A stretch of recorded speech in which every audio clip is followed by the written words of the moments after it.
Olá pessoal, tudo bem? Bem-vindos ao canal AV Isolados.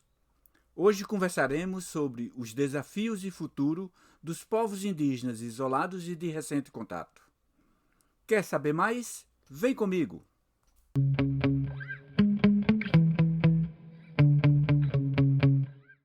Iniciamos com uma boa notícia. Aconteceu em Brasília, na última semana de março, o encontro de coordenadores e coordenadoras das frentes de proteção etnoambiental.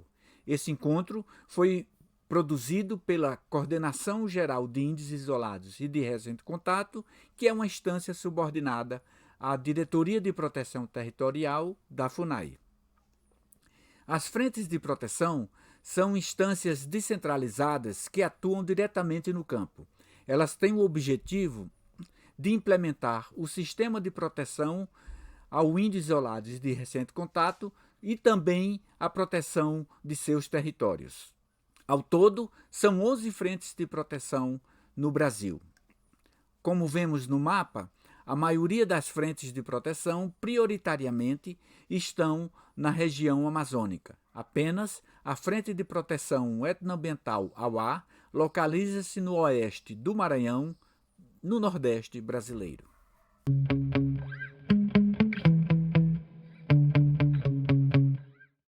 Durante 5 dias do encontro, o AV Isolados conversou com os auxiliares em indigenismos e todos os coordenadores das frentes de proteção etnoambiental. Essas pessoas são especialistas em sobrevivência na selva, em identificar e registrar os vestígios dos povos indígenas isolados na mata.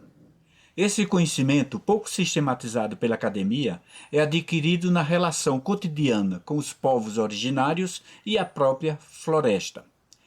Vivem longos períodos distantes dos centros urbanos, em condições muito adversas.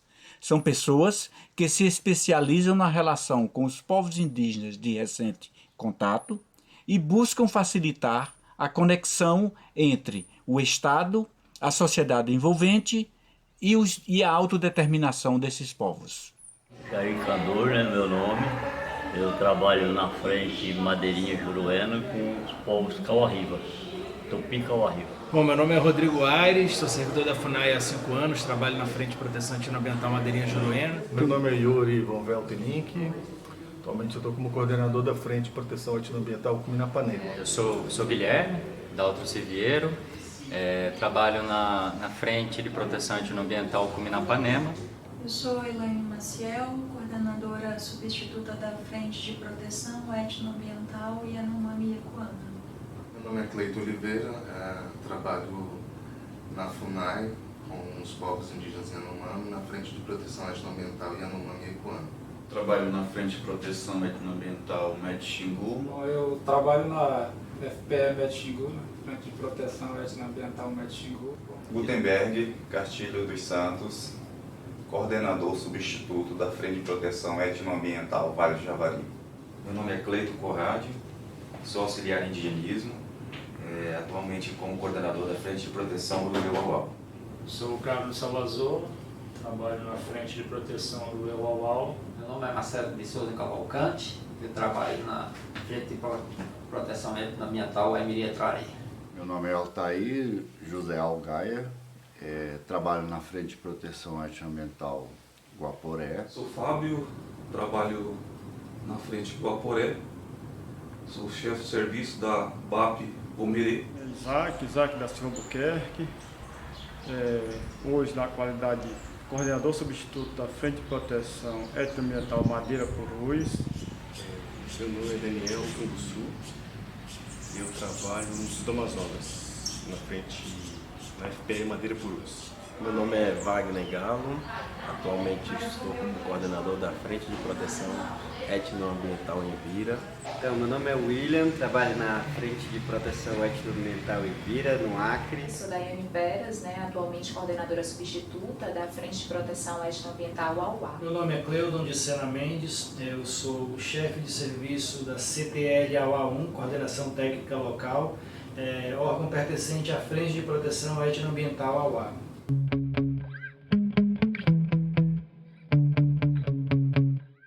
Na missão de implementar o sistema de proteção aos povos indígenas isolados e de recente contato, as frentes de proteção etnoambiental encontram enormes desafios. Os principais são falta de recursos humanos, financeiros e condições mínimas de trabalho. São mais de 120 registros de povos indígenas isolados em todo o Brasil. Desses, 80 não se têm informações qualificadas. Registra-se ainda cerca de 25 povos indígenas na condição de recente contato. Para se ter uma ideia da dimensão do problema, para cada servidor contratado, ele é responsável por cerca de 215 mil hectares de terra, o que equivale à metade de todo o Distrito Federal.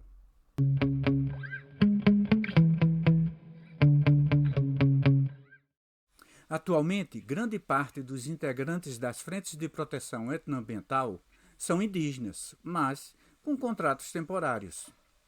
Esses profissionais são de extrema importância para a efetiva implementação do sistema de proteção aos povos indígenas isolados e de recente contato. No encontro em Brasília, conversamos sobre os enormes desafios que as frentes encontram para implementar esse sistema. Vejamos. Segurança. A gente precisa de segurança e, assim, um dos maiores desafios e sonho meu é deixar a terra deles demarcada, garantir o futuro deles naquela terra, né? O maior desafio que a gente encontra está na proteção territorial, né, das terras indígenas, né, que é uma ameaça de grilagem, desmatamento, extração ilegal de madeira muito grande. A gente acaba que não tem um quadro de funcionários, de servidores adequado, né, não possui poder de polícia, não possui as ferramentas tanto jurídicas, né, como materiais mesmo para fazer o trabalho como poderia ser feito, né? Algumas dificuldades para executar os trabalhos, começando pelo quadro de pessoal. As condições de nossos equipamentos que foram adquiridos ao longo dos anos estão sucateadas. As principais desafios junto aos grupos Arauá, sem dúvida, é a pressão dos missionários. No geral, é uma estrutura humana, falta de servidores. Por mais que às vezes o número alcança, mas a gente tem uma dificuldade na qualificação desses profissionais. A pressão é muito grande, seja de madeireiro, seja de garimpeiro, seja de caçadores, seja em loteamentos que realizam, que conseguem fazer dentro da terra indígena. Falta de recursos humanos. A Frente de Proteção hoje conta com somente 11 servidores, sendo somente 10 o quadro. As pressões que vêm do entorno da terra indígena são os mais variados, né, e conhecidos, né? Madeireiro, atividade de garimpo ilegal, invasão por caçadores, coletores. As condições de trabalho, falta de estrutura, recursos humanos e qualificação da equipe. O maior desafio é a questão da proteção territorial, que é uma área de muitas invasões. A terra indígena de Cachoeira Seca e a Piteréu estão no topo das terras indígenas mais invadidas do Brasil. Itatá também está no topo das terras indígenas mais desmatadas. De recursos humanos, a gente tem uma equipe muito reduzida. Somos apenas 3 servidores efetivos para atender mais de 1.500 índios de recente contato, além de trabalhar as referências de isolados. Exploração ilegal de minério e com a falta de acesso à saúde. A questão da extensão do território dificulta um pouco o controle dessas atividades ilegais e principalmente a falta de estrutura. Principalmente a questão do garimpo ilegal. Atualmente nós somos só 6 servidores efetivos do quadro para atender toda essa região. Vários os desafios, né? Tem a proteção territorial, que é uma invasão no limite sul da terra indígena Zoé, né? Por parte de extrativistas, advindos do Campos Gerais, né? É difícil porque são políticas de países diferentes para povos isolados que ora estão no Brasil, ora estão no Peru. E sem a conversa entre as instituições é muito difícil pensar e fazer políticas para esses povos dessas regiões. Hoje o nosso grande desafio realmente é a falta de recursos humanos, né? Nossa equipe é bem reduzida. Que é o contexto de invasões para a extração madeireira, além da extração madeireira, o mais grave de tudo, que é a questão do gado, e junto com o gado não se tem somente a degradação ambiental, vem problema gravíssimo nesse sentido, que é a questão dos incêndios florestais, né? Dificuldades materiais, de recursos materiais, dificuldade de recursos humanos, né? E de políticas mais voltadas a essa situação de proteção dos territórios.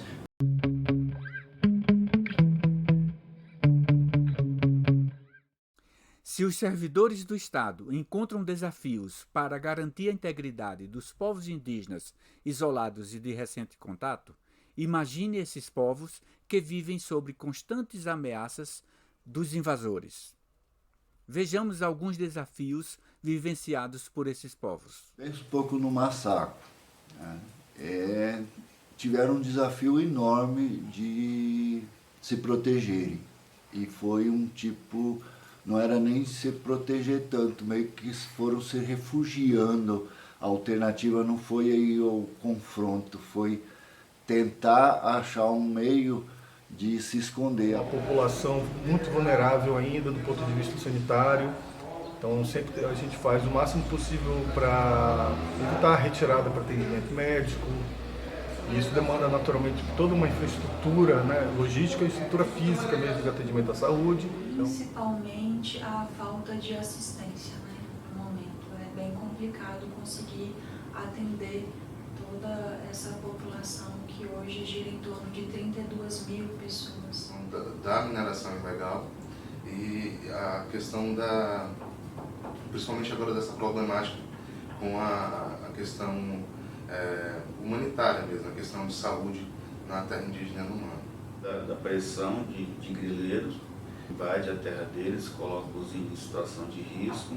Tem também um desafio gigantesco que envolve a questão social, que foi a partir da construção da usina de Belo Monte, que teve um impacto gigantesco ambiental, mas o que mais afeta foi o impacto social na vida desses indígenas. Principalmente da invasão de não indígenas aos seus territórios, né? Na estrutura da FUNAI que não atende às necessidades deles. É justamente a questão da proteção territorial. Essa questão ambiental do entorno, né, desmate, já está produzindo efeitos sobre a área dos isolados e se estiver, claro que vai provocar alguma situação que traga algum desconforto para eles, né? No caso, se estivesse pensando por eles, né, o que esses caras estão fazendo lá fora, que está sendo diferente aqui para dentro para nós, né? Se antes eu estava numa região aqui que eu caçava, hoje em dia não tem mais caça, por qual motivo? Né? Enfim, essa questão ambiental mesmo. O desafio são esses empreendimentos que são realizados dentro da terra do Amiri. E dos Pirititi, vamos dizer assim, realizar o estudo para a demarcação da terra, né, que hoje apenas é interditada, né, para uso para proibição de pessoas estranhas. Mas então, hoje a preocupação nossa maior é demarcarmos a terra dos Pirititi, dos isolados. Pessoas que adentram em seu território para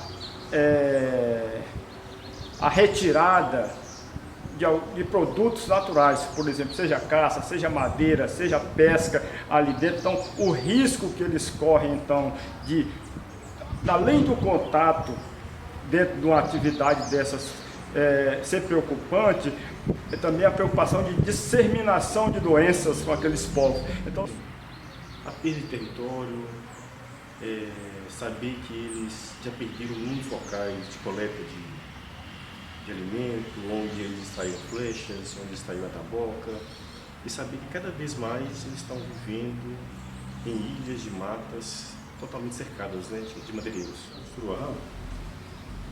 Os desafios, eu acho que é eles pensarem sobre o uso de novas ferramentas, novas tecnologias, o quanto vão assimilar isso e pensar o quanto que isso pode ou não impactar em suas culturas, que é a decisão coletiva, né? Mas eu acho que eles estão nesse momento, eu acho, de refletir e pensar sobre essa relação com os brancos, né? Sobreviver no meio de tudo isso que a gente vem passando na região, que a gente vem presenciando, então para eles seria sobrevivência, né?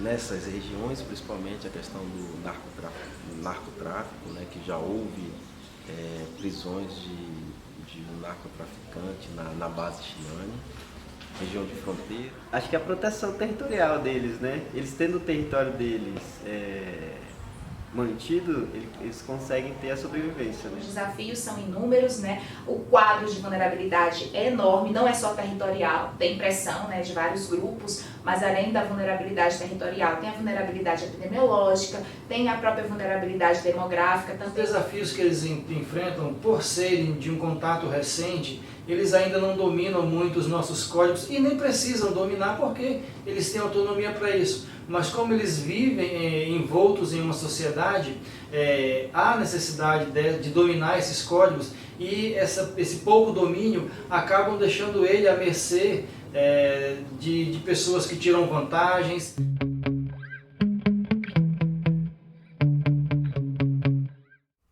Diante dessa difícil situação, a questão é: existe um futuro para os povos indígenas isolados e de recente contato no Brasil?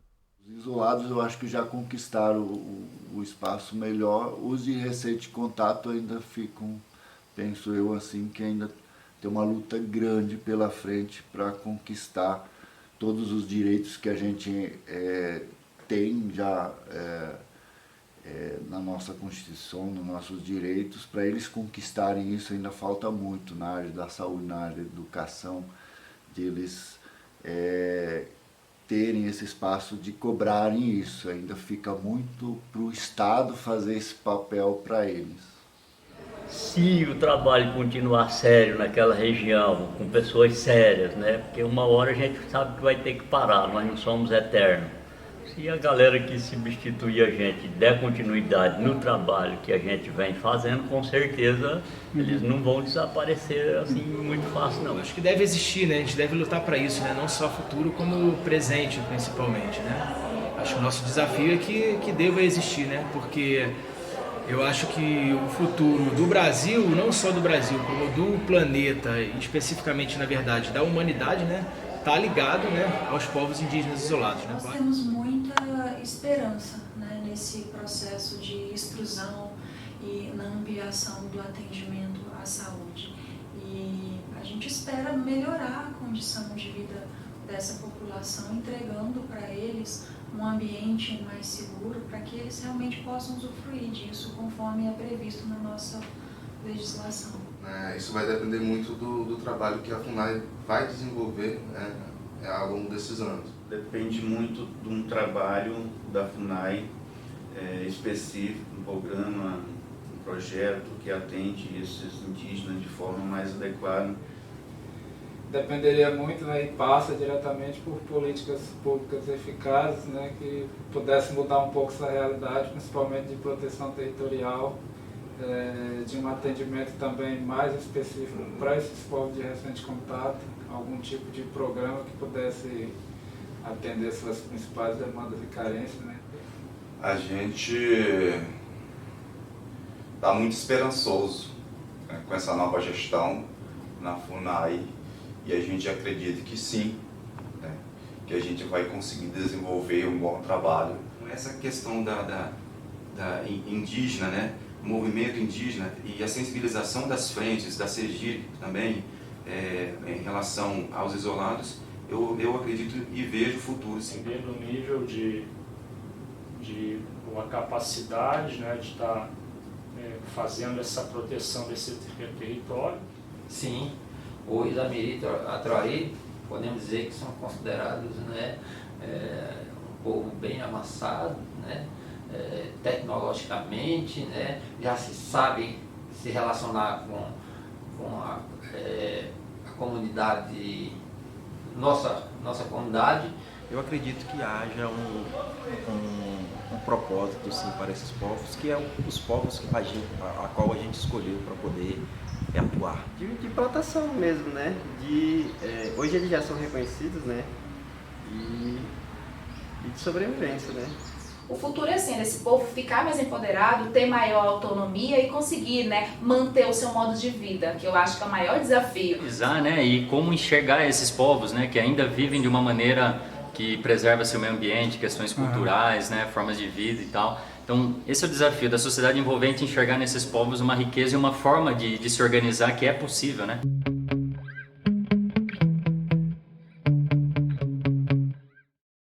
Quando comecei a trabalhar com a proteção dos povos indígenas isolados lá no Vale do Guaporé, há 35 anos atrás, vivenciávamos as mesmas dificuldades de hoje.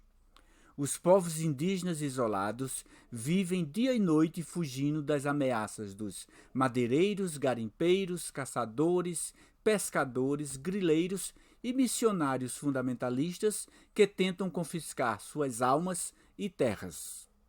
O momento é de união e reconstrução, que o Estado, por meio da FUNAI e Ministério dos Povos Indígenas, reconheçam a sabedoria dos indígenas, indigenistas e sociedade civil organizada, incluindo-os efetivamente nos planejamentos, execução e monitoramento das políticas públicas. É inadmissível que após 34 anos de existência da Coordenação Geral de Índios Isolados e de Recente Contato, ainda constatamos 80 registros de povos indígenas isolados que não sabemos se ainda existem, e também a não existência de uma política pública de proteção para os povos de recente contato. Agora é momento de nos unirmos aos povos indígenas isolados e de recente contato, que, heroicamente, resistem há séculos.